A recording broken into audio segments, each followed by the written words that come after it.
Namaste and welcome. I'm Christina with Bhakti Yoga Foundation, and today we're working on Bakasana crow pose. We'll work through variations of getting to the crow pose ultimately, so that way you can understand how the body physically experiences the pose in the space that it occupies. If you haven't already, be sure to subscribe below to our YouTube channel so that we can continue to provide programming as we evolve together. Your comments, your questions, your suggestions are always welcome and appreciated so that we can continue to evolve our programming to better enhance your yoga practice and ours.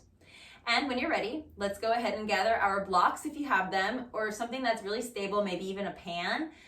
Particularly like a saucepan is always a good size because it's very similar in shape size-wise to a block, and or blankets and or pillows, whatever you have in your house that will help to stabilize you and also create kind of like a crash pad for comfort if we fall out of the pose.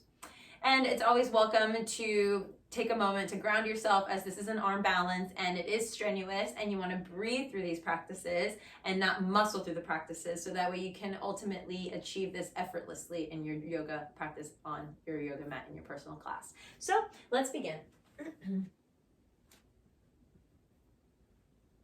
Face the front edge of your mat and place a blanket about right in front of your face.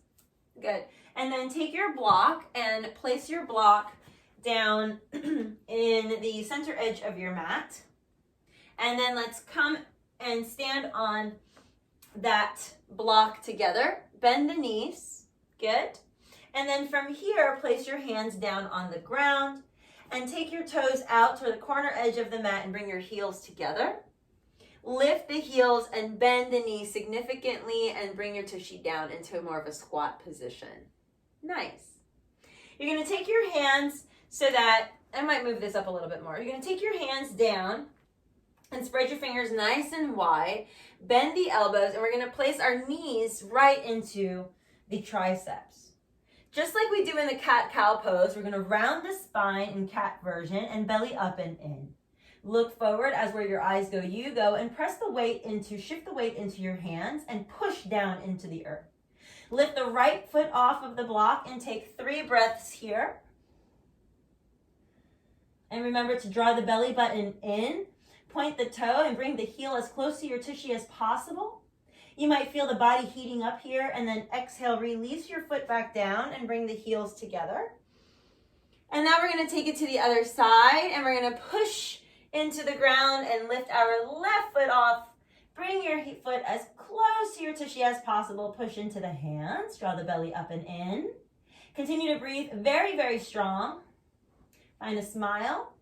And then exhale, release your foot down. Give yourself a little bit of a rest. You're going to feel this intensity in the backs of your hands or backs of your arms. And then you're going to lift yourself back up and take both of your knees and push them into the backs of your hands and lift up your belly. Keep looking forward, keep pushing into the hands, lift up your lower belly. You might lift so far forward that both of your toes come off of the block, even if it's an inch, and then push yourself back down. Good. Remember to breathe through the poses. I know you want to hold your breath, so it's okay. You can work through holding the breath by exhaling when it gets really hard. We're going to do it one more time.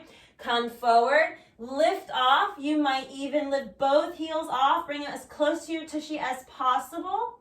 And then go ahead and bring your toes back down and release. Very good. Go ahead and take yourself off your block.